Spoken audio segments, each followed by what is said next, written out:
نحمدہ ونصلی ونسلم علی رسولہ الکریم اما بعد۔ عزیزان گرامی، محمد بن عبد الوہاب النجدی نے اپنی معروف کتاب التوحید کے اندر، جس کا صفحہ نمبر میرے پاس 366 ہے، اردو ترجمے کے ساتھ چھپی ہے، انصار السنہ المحمدیہ مکتبے سے۔ کتاب التوحید میں محمد بن عبد الوہاب نجدی نے، شیخ الوہابیہ، شیخ نجدی، جس نے حضرت آدم علیہ السلام پر معاذ اللہ شرک کا الزام عائد کیا، اور معاذ اللہ ثم معاذ اللہ حضرت آدم علیہ السلام اور حضرت حوا علیہ السلام کو مشرک قرار دیا۔ آیت کریمہ سورۃ الاعراف کی 190 ہے، فلما آتاہما صالحا جعلا لہ شرکاء فیما آتاہما فتعالی اللہ عما یشرکون۔ اس آیت کی تشریح اور توضیح کے اندر اس نے حضرت آدم علیہ السلام کو اس کا مصداق قرار دیتے ہوئے اس روایت سے استدلال کیا ہے، جو سنن ترمذی کے اندر بھی موجود ہے، حدیث نمبر 3077، کہ حضرت حوا علیہ السلام کے پاس اولاد زندہ نہیں رہتی تھی، جو بھی بچہ پیدا ہوتا تھا فوت ہو جاتا تھا۔ ایک دن ابلیس نے آ کر کہا کہ تم اس کا نام عبد الحارث رکھو تو یہ زندہ رہے گا، لیکن انہوں نے اس کی بات نہ مانی، بچہ پیدا ہوا فوت ہو گیا۔ دوسری مرتبہ پھر اس نے یہی کہا کہ میری بات مان لو تو بچہ صحیح سلامت رہے گا، آپ نے نہیں مانی، بچہ فوت ہو گیا۔ تیسری مرتبہ جب پھر اس نے مجبور کیا اور ادھر ادھر کی باتیں کی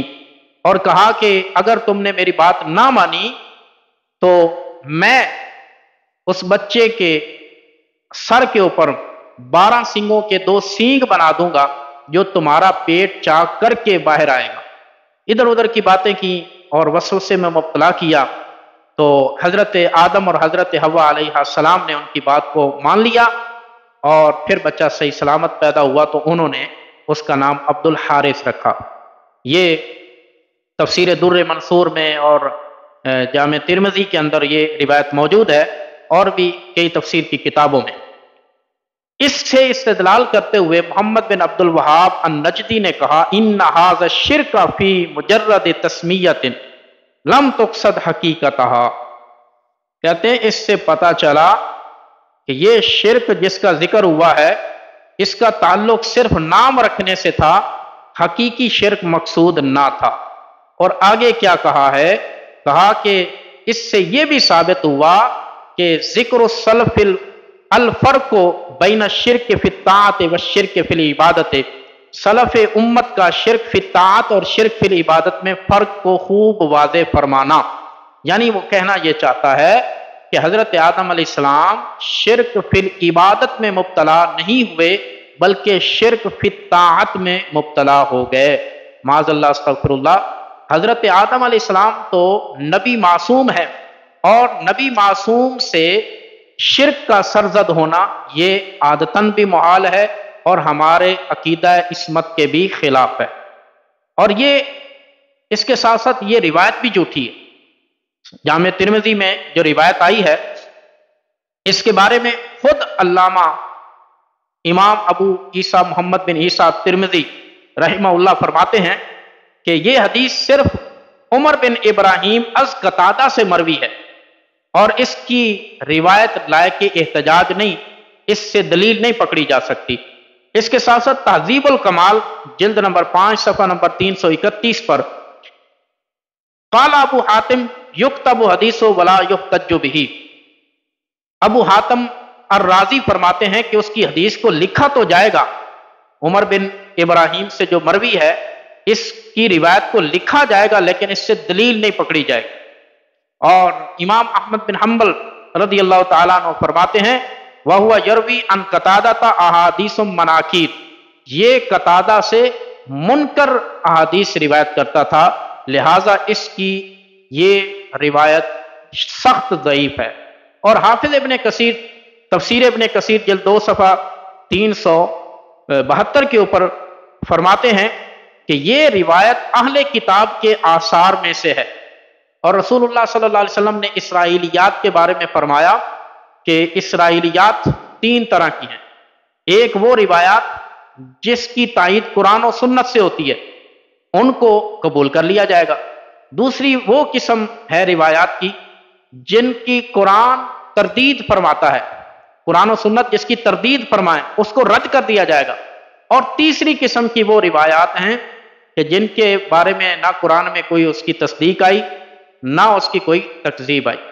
تو ان کے بارے میں خاموشی اختیار کی جائے گی، یعنی نہ ان کی تصدیق کی جائے گی نہ ہی ان کی تکذیب کی جائے گی۔ اب اس سے یہ جو روایت ہے حضرت آدم علیہ السلام کے بیٹوں کے حوالے سے اور نام رکھنے کے حوالے سے، یہ روایت ایسی ہے کہ جو بالکل قرآن کے خلاف ہے، احادیث سے صحیحہ صریحہ کے خلاف ہے، لہذا اس روایت کو رد کر دیا جائے گا، اور ساتھ ہی یہ جھوٹی روایت ہے اور سخت ضعیف بھی ہے۔ اور پھر دوسری بات یہ ہے کہ اس آیت کریمہ میں حضرت آدم علیہ السلام اور حضرت حوا کا ذکر بھی نہیں، مطلقاً ذکر ہے کہ اللہ تبارک و تعالیٰ نے جب میاں بیوی آپس میں ملاپ کرتے ہیں اور پھر صحیح سالم دعا کرتے ہیں اللہ سے، یا اللہ کہ اگر صحیح سالم اولاد ہوئی تو ہم تیرے شکر گزاروں میں سے ہو جائیں گے، لیکن پھر مشرکین کا شرک اور ان کی جہالت کو اللہ نے واضح فرمایا کہ جب اللہ تعالیٰ نے ان کو صحیح سالم بیٹا عطا فرما دیا تو پھر وہ شرک کرنے لگ گئے، اور یہ کہنے لگ گئے کہ یہ فلاں بت کی وجہ سے ایسا ہوا، فلاں بت نے ہمیں یہ دیا، فلاں تارے کی وجہ سے، جیسے نجومی کہتے ہیں فلاں تارے کی وجہ سے یہ بچہ پیدا ہوا، تو یعنی وہ شرک کرنے لگ جاتے ہیں۔ تو یہ مشرکین کے بارے میں ہے، حضرت آدم اور حضرت حوا علیہ السلام کے بارے ہرگز نہیں۔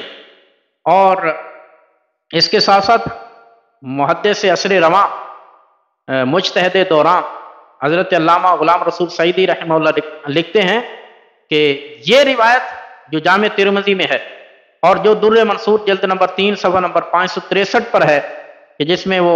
ابلیس نے کہا تھا، ڈرایا تھا، دھمکایا تھا کہ اگر تم نے میری بات نہ مانی اور میرے کہنے کے مطابق اس کا نام عبد الحارث نہ رکھا، حارث کیونکہ ابلیس کا نام ہے اور عبد الحارث کا معنی حارث کا بندہ، اگر تم نے میری بات نہ مانی اور میرے نام پر اس کا نام نہ رکھا تو میں اس کے سر پہ 2 سینگ بنا دوں گا جو تمہارا پیٹ چیر کر باہر آئے گا۔ اس کے بارے میں فرماتے ہیں یہ روایت بھی باطل ہے، کیونکہ حضرت آدم علیہ السلام نے جو نام رکھا تھا بیٹے کا وہ بطور علم رکھا تھا، اس میں لفظی معنی کا لحاظ بالکل نہیں تھا، تو لہذا یہ پھر نام شرک بھی نہ ہوا، کیونکہ اسماء اعلام میں الفاظ کے معنی اصلیہ کا اعتبار نہیں ہوتا۔ پھر حضرت آدم علیہ السلام کو ان آیات کا مصداق قرار دینا بھی صحیح نہ ہوا، لہذا ان آیات کا مصداق حضرت آدم اور حضرت حوا کو قرار نہیں دیا جا سکتا، بلکہ یہ تو مشرکین کی جہالت اور ان کے شرک کو بیان کرنے کے لیے اللہ نے آیتیں اتاری۔ اور پھر مزید اس آیت کریمہ کے بارے میں حضرت امام حسن بصری رضی اللہ تعالیٰ عنہ آپ فرماتے ہیں کہ یہ آیت ان کفار کے بارے میں ہے جو اللہ سے دعا کرتے تھے کہ یا اللہ ہمیں صحیح سالم اولاد عطا فرما۔ جب اللہ نے انہیں صحیح سالم اولاد دے دی تو انہوں نے انہیں یہودی بنا دیا یا عیسائی بنا دیا یا مجوسی بنا دیا۔ تو یہ مشرکین اور یہود و نصارہ کے متعلق آیتیں نازل ہوئیں، نہ کہ حضرت آدم علیہ السلام کے متعلق۔ اور حافظ ابن کثیر رحمہ اللہ نتیجے کے طور پر فرماتے ہیں وَأَمَّا نَحْنُ فَعَلَىٰ مَذْهَبِ الْحَسَنِ الْبَصْرِيِّ، ہم بھی امام حسن بصری کے مذہب پر ہیں رحمہ اللہ تعالیٰ فی ھذا، اس مسئلے میں۔ وَأَنَّهُ لَيْسَ الْمُرَادُ مِنْ ھَذَا السِّيَاقِ آدم وحوا،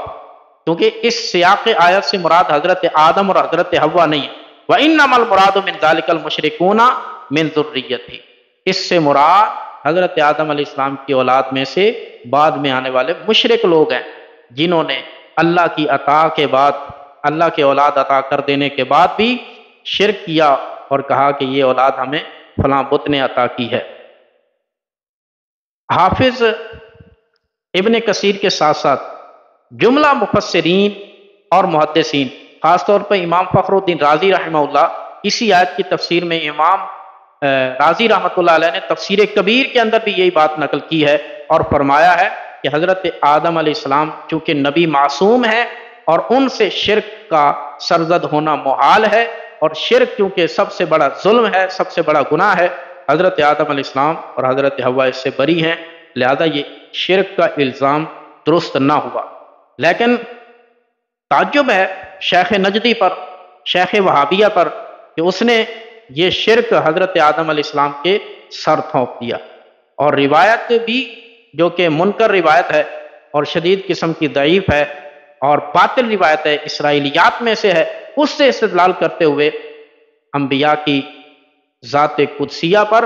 اور خاص طور پہ حضرت آدم علیہ السلام کی شان اقدس میں بے ادبی گستاخی کی ہے۔ اللہ ہمیں اسے محفوظ فرمائے۔